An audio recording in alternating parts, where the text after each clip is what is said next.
जयपुर के रहने वाले वर्मा जी की इकलौती बेटी नेहा की शादी होने वाली थी। पंडित जी ने शादी का मुहूर्त निकाल दिया था और नेहा की शादी का मुहूर्त निकला था जून के महीने में। जून के महीने का मतलब था पसीने से तरबतर करने वाली गर्मी। नेहा भी गर्मी में शादी नहीं करना चाहती थी, इसलिए उसने अपने पापा वर्मा जी से कई बार कहा कि मुहूर्त बदलवा दो, लेकिन नेहा की शादी का अगले 2 साल तक कोई मुहूर्त ही नहीं निकल रहा था। इसलिए जून के महीने में अपनी बेटी की शादी करना वर्मा जी की मजबूरी बन गई थी। शादी का दिन पास आ रहा था और घर में नाते रिश्तेदार इकट्ठे होने शुरू हो गए थे। अजय सुनते हो, रेलवे स्टेशन चले जाना, आज नेहा की बुआ जी आने वाली है। आप तो जानते हैं ना, अगर आपको स्टेशन पहुंचने में 5 मिनट की देरी हो गई तो बुआ जी गर्म हो जाएंगी। अरे गर्म तो जयपुर का मौसम हो रखा है भाई। राजस्थान में रहने वालों को तो गर्मी के मौसम में शादी करनी ही नहीं चाहिए।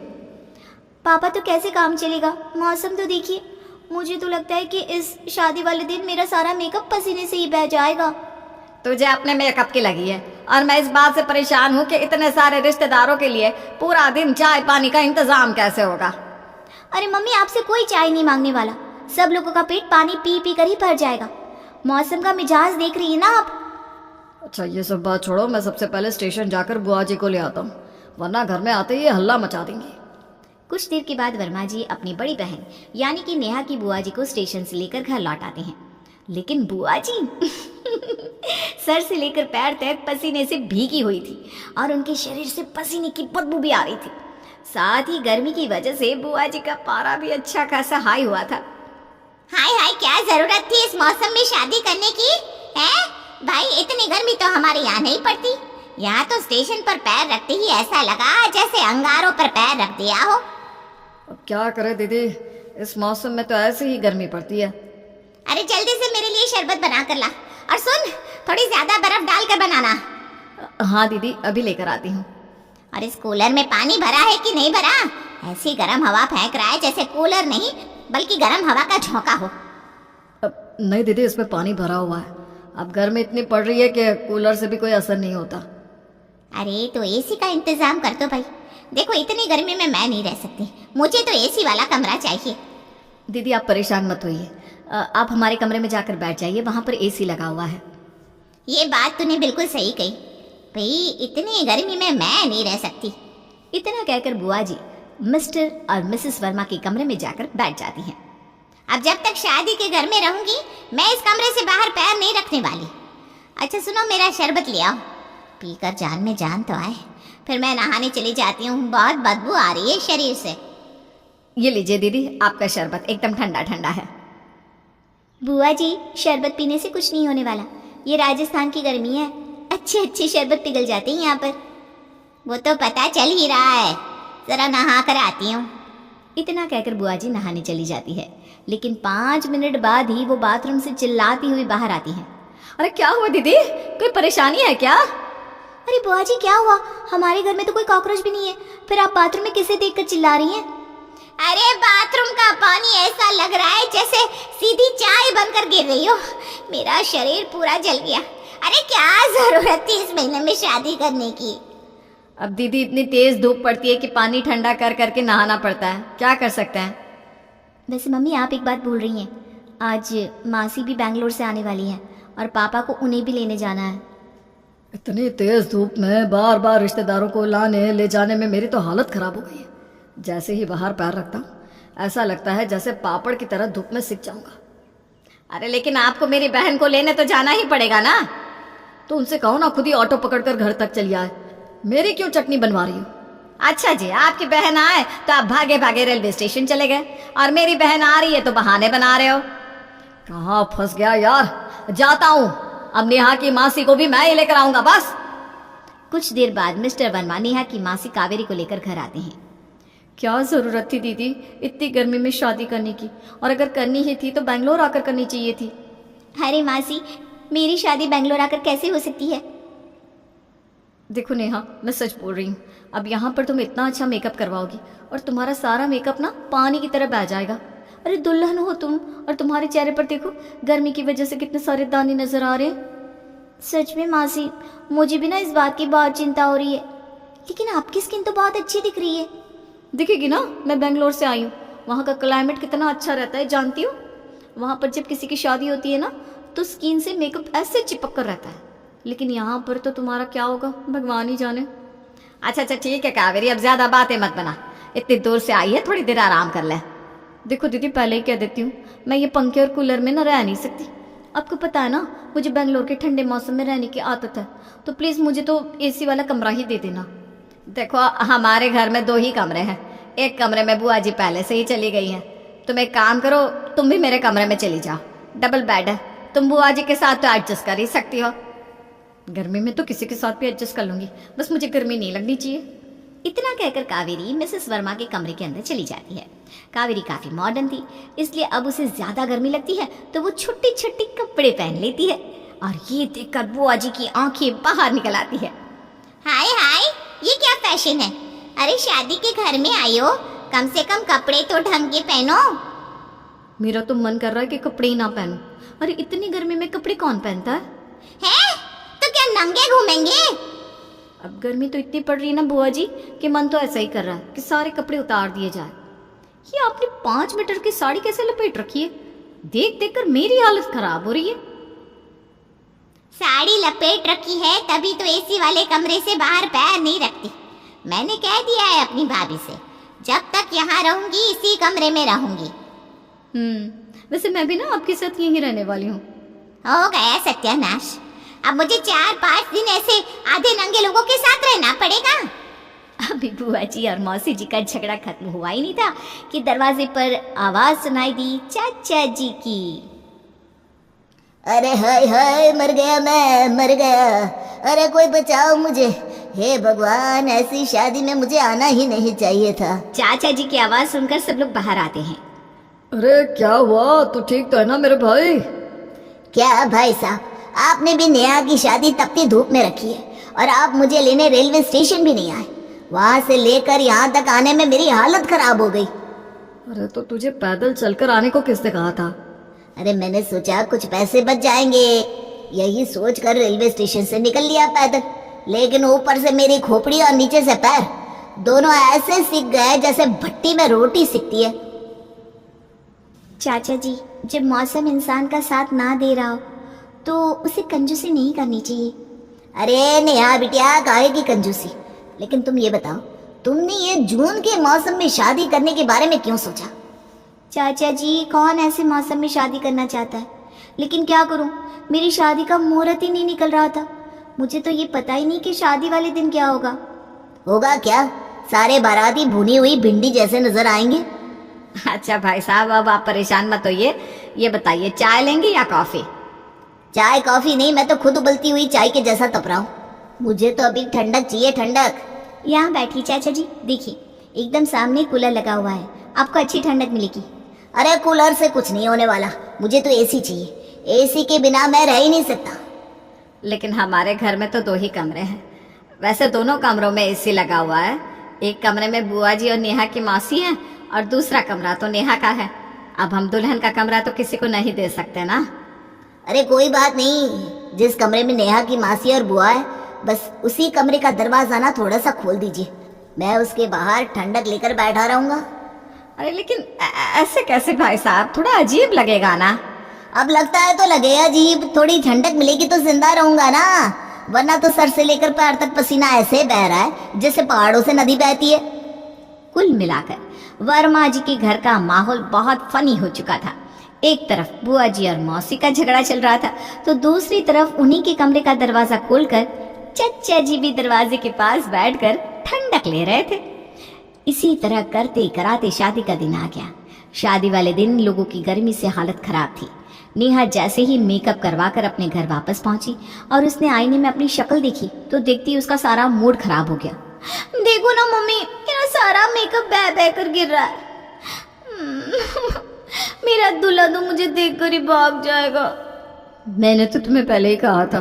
देखो नेहा, अब तुम ना एसी वाले कमरे से बाहर ही मत निकलना। हाँ, लेकिन शादी के लिए स्टेज तक तो मुझे जाना पड़ेगा ना, और इस स्टेज पर तो एसी भी नहीं लगा हुआ। फिर तो पता नहीं तुम्हारा क्या होगा। देखो कावेरी, तुम ना अपने चेहरे पर इतना मेकअप मत करो, कब से चेहरे पर कुछ कुछ लगाई जा रही हो। अरे पसीने से सब कुछ बह गया ना तो बहुत डरावनी लगोगी, कोई पहचान भी नहीं पाएगा तुम्हें। क्या जीजी, एक तो आपने इतने गर्म मौसम में शादी रख दी, ऊपर से मेकअप करने के लिए भी मना कर रही हो। अब आप ही बताइए ना, बिना मेकअप के मैं कैसे रहूंगी? बेकार की बातें छोड़ो, बारात आ गई है। नेहा की बारात तो दरवाजे पर आ गई थी, लेकिन वहां मौजूद सब लोग बुरी तरह से पसीने से भीगे हुए थे। उधर बुआ जी कमरे से बाहर निकलने का नाम नहीं ले रही थी। बुआ जी, आपको कमरे से बाहर तो आना ही पड़ेगा। देखिए, शादी की कुछ रस्में ऐसी होती है जो सिर्फ बुआ के हाथ से ही होती है। अब अगर बाहर नहीं आई आप तो शादी कैसे होगी? नहीं नहीं नहीं नहीं, मैं बिल्कुल बाहर नहीं आ सकती। एक तो इतनी भारी सिल्क की साड़ी, शादी के कपड़े, जेवर, ऊपर से बाहर की गर्मी। नहीं नहीं नहीं, मैं बाहर नहीं आ सकती। अरे तो बुआ जी, आपके हल्के कपड़े पहन लीजिए ना और जेवर कम कर दीजिए। अगर किसी ने मुझे ऐसे हल्के कपड़े और कम जेवर में देख लिया तो? लेकिन बुआ जी, आप कमरे में बैठी रहेंगी तो आपको भारी जेवर और भारी कपड़ों में भी कोई नहीं दिखने वाला। तभी कावेरी भी परेशान होती हुई वहां पर पहुंचती है और अपनी हैवी साड़ी उतारने लगती है। अरे कावेरी, ये क्या कर रही हो तुम? दीदी, मैं तो शॉर्ट्स पहनकर शादी में आने वाली हूँ। ये इतनी भारी साड़ी पहनकर तो मुझसे बाहर नहीं आया जाएगा। दीदी प्लीज, आप ना परफ्यूम के पैकेट लेकर चलिए। सारे बाराती ना पसीने की बदबू मार रहा है। तभी वहां पर चाचा जी आ जाते हैं। भाभी देखिए, छोटे भाई की जो भी रस्म है वो मैं सुबह के वक्त निभा दूंगा। सुबह थोड़ी ठंड तो रहती है, इस टाइम ना बहुत गर्मी है। अपने रिश्तेदारों की यह हालत देखकर मिसेस वर्मा परेशान होकर अकेले ही बारात के स्वागत के लिए पहुंच जाती है। लेकिन वो देखती है कि वहां पर दूल्हा और बाकी के सारे बाराती गायब थे। अरे ये क्या, सब लोग कहाँ पर चले गए? सब लोग अपनी अपनी गाड़ियों में एसी चलाकर अंदर बैठ गए। कोई बाहर आने को तैयार ही नहीं है। अरे लेकिन अगर कोई बाहर नहीं आएगा तो शादी कैसे होगी? कम से कम दूल्हे को तो बाहर बुलाना ही पड़ेगा ना। मैं जाकर हमारे दामाद जी से बात करने की कोशिश करता हूँ। मिस्टर वर्मा अपने दामाद वरुण की कार के पास पहुंचते हैं और कार का दरवाजा खटखटाते हैं। क्या हुआ ससुर जी, कोई जरूरी काम था क्या? अरे कैसा सवाल कर रहे हैं आप? आपकी शादी मेरी बेटी के साथ होने वाली है और आप कह रहे हैं कि कोई जरूरी काम था क्या? देखिए ससुर जी, मैं नेहा से शादी करने को तैयार हूँ, लेकिन शादी ना इस कार के अंदर ही होनी चाहिए। बाहर गर्मी में आकर मैं शादी नहीं कर सकता। लेकिन दामाद जी, इस तरह कार के अंदर कोई शादी थोड़ी ना होती है।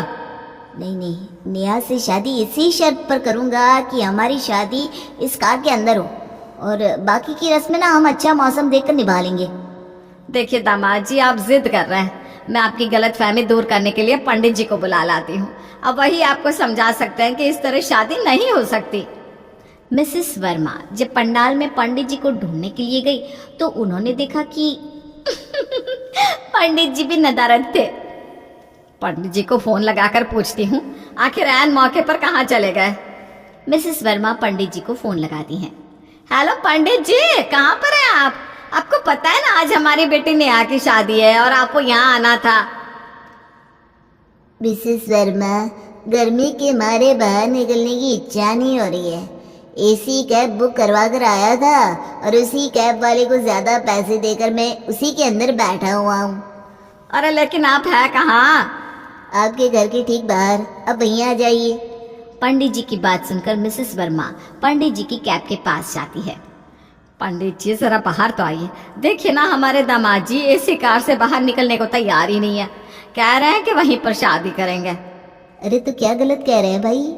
ऐसी आग बरस रही है आसमान से, इसमें शादी तो क्या, मैं किसी का हैप्पी बर्थडे मनाने से भी मना कर दूंगा। और इस तरह से नेहा की गर्मी वाली शादी सब लोगों पर पड़ी बहुत ही भारी। मिस्टर और मिसेस वर्मा ने जैसे तैसे करके सब रिश्तेदारों को मनाया और पसीने में तरबतर होकर नेहा की शादी करवाई। आशु कभी शादी नहीं करना चाहता था। कई लड़कियों से मिलने के लिए उसकी माँ उसे मिलाने की कोशिश करती, लेकिन उसे कोई पसंद ही नहीं आती। देख आशु, मुझसे नहीं होता घर का काम और सारा दिन अकेले रह रहकर मैं बोर हो जाती हूँ। किसी न किसी से तो शादी करनी है। अभी उम्र है तो ठीक लड़की भी मिल जाएगी, नहीं तो बस कोई बुढ़िया या 2 बच्चों की अम्मा मिलेगी। ओफो माँ, कितना सोचती है। रहने दे, ना मिले तो। अच्छा सुन, तेरी बुआ की बेटी की शादी है, मैं तो जा नहीं सकती। यहाँ कीर्तन है, तू चला जा। और हाँ, ये लड़की देख, तेरी बुआ ने बताई है, जाकर मिल लेना। उन लोगों को भी मैंने तेरी फोटो भेज दी है। माँ, मैं नहीं कहीं जाने वाला। ये सब मुझे अच्छा नहीं लगता माँ, समझा करना।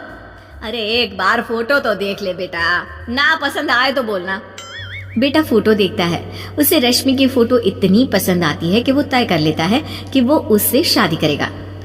अब माँ अब तो इतनी जिद कर रही है तो मैं तैयार हूँ। माँ समझ जाती है कि आशु को लड़की पसंद आ चुकी है। खैर, आशु शादी में पहुंचता है, जहां सामना होता है सुंदर सी रश्मि से। ओए, क्यों घुरा जा रहा है? बताओ, मैं लड़की की दोस्त हूँ। अंकल से बोलकर शादी के बाहर फेंकवा दूंगी। आशु से इस तरह किसी ने कभी बात नहीं की थी। वो मन ही मन सोचता है, माँ ने तो कहा था कि उसके घर भी मेरी फोटो भेजी है, लगता है फोटो पहुंची नहीं होगी, वरना ऐसे बात तो नहीं करती। आशु की नजर रश्मि से हटी नहीं रही थी। वहीं रश्मि को लग रहा था कि आशु एक खराब लड़का है। यार देखना, वो लड़का जब से आया है घूर ही रहा है। अरे वो दुल्हन का भाई है। अरे तो क्या लाइसेंस मिल गया है घूरने का? मैं तो इसकी कंप्लेन कर दूंगी। शादी का सारा कार्यक्रम ठीक ठाक चल रहा होता है कि आशु की बुआ अचानक परेशान सी दिखती है। क्या हो गया बुआ, अब परेशान सी दिख रही हो? कुछ नहीं बेटा, कुछ भी तो नहीं। तूने खाना खाया कि नहीं? आराम कर बेटा, थक गया होगा, लंबी यात्रा करके आया है ना। अरे नहीं बुआ, मैं ठीक हूँ, लेकिन ये बताइए हुआ क्या है? बुआ आशु को कुछ नहीं बताती। वो वहां से चली जाती है कि अचानक आशु के कान में रश्मि की आवाज आती है। यार मुझे तैयार होना है, कोई नहीं है, पार्लर कैसे जाऊं? आशु को तो जैसे मौका मिल जाता है रश्मि से बात करने का। अब मैं ले जा सकता हूँ आपको पार्लर?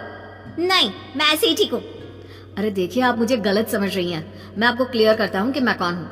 देखिए, मुझे कुछ भी नहीं सुनना, वैसे भी मेरी शादी तय हो चुकी है। आशु को विश्वास नहीं होता है कि जिस लड़के से बात करने के लिए माँ ने भेजा है उसकी शादी पहले ही तय हो गई। चलो अच्छा ही है। वैसे अब दोस्त के खातिर ही चलो, मैं तुम्हें लेकर चलता हूँ ना पार्लर। दोनों पार्लर के लिए जा रहे होते हैं कि अच्छा, तो कहाँ शादी तय हुई है तुम्हारी? शहर में कहीं, पता नहीं कहाँ। मुझे माँ ने कहा है कि बस तुम्हारी शादी तय हो गई है। आशु को बड़ा आश्चर्य होता है। यहाँ मैंने कितनी लड़कियां देखकर मना कर दिया और तुमने बिना देखे शादी को हाँ भी कर दी। वाह यार। अरे तो पापा ने देखा है ना, पापा पर बड़ा विश्वास है मुझे, वो भी कई लड़के रिजेक्ट कर चुके हैं। आशु को रश्मि की बात बहुत ज्यादा ही अजीब सी लगती है। अरे लड़की को भी हक होता है क्या मना करने का? उन्हें तो शुक्र करना चाहिए कि किसी ने तो उनसे शादी करने को हाँ की। ये सुनकर रश्मि का गुस्सा 7वें आसमान में पहुंच जाता है। अच्छा लग रहा है, काफी लोगों ने मना किया है तुमको। मुझे? हाँ बोल सकती हो। वैसे किसने मना कर दिया? खैर छोड़ो, पार्लर आ गया, मैं चली। आशु को रश्मि की शादी तय हो गई है ये सुनकर अच्छा नहीं लगता। वो माँ को फोन करता है।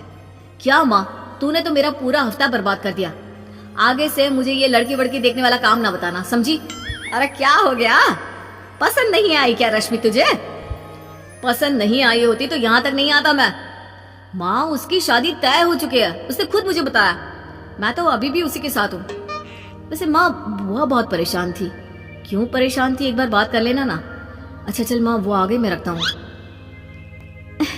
गर्लफ्रेंड से बात कर रहे थे क्या? हाँ, अब क्या सफाई दूं तुम्हें, जो समझो। वैसे माँ से बात कर रहा था। एक बात बताओ, यहाँ की लड़कियां, मतलब छोटे शहरों की लड़कियों की सोच क्या होती है? क्या वो अपने लिए स्टैंड नहीं कर सकती? जैसे तुमको वो लड़का पसंद नहीं आया जिससे तुम्हारे पापा शादी करवा रहे हैं, तो क्या तुम मना कर दोगी? नहीं, मैं नहीं करूंगी, क्योंकि मैंने पहले भी कहा ना, मुझे पापा पर विश्वास है। चलो घर आ गया। रश्मि चली जाती है। अच्छा ही हुआ कि यहाँ की लड़कियों से शादी नहीं हुई। ये लड़की कितनी डरपोक है, शादी कर रही है वो भी बिना लड़के को देखे। चलो शादी में बारात भी आ गई है। आशु अंदर जाता है जहाँ सारा माहौल बिगड़ा सा होता है। बुआ रो रही होती है, जिस बहन की शादी थी वो भी रो रही होती है। अरे क्या हो गया?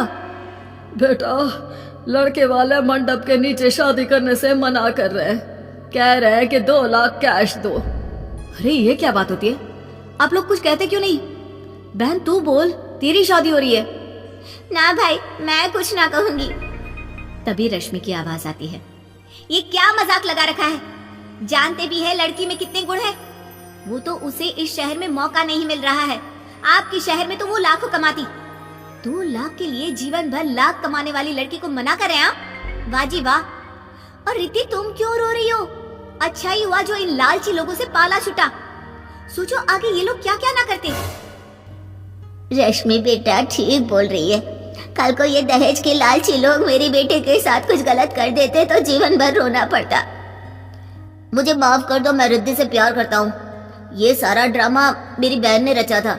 मैं और मेरे माँ पापा शादी से हमें कोई एतराज नहीं है। मैं वादा करता हूँ, लिख कर देता हूँ कि रिद्धि को रानी बनाकर रखूंगा और प्लीज शादी होने दे। सभी बड़ों के बैठकर बात करने के बाद रिद्धि की शादी हो जाती है। सभी अपने घर चले जाते हैं। रश्मि का स्टैंड देखकर आशु खुश हो जाता है।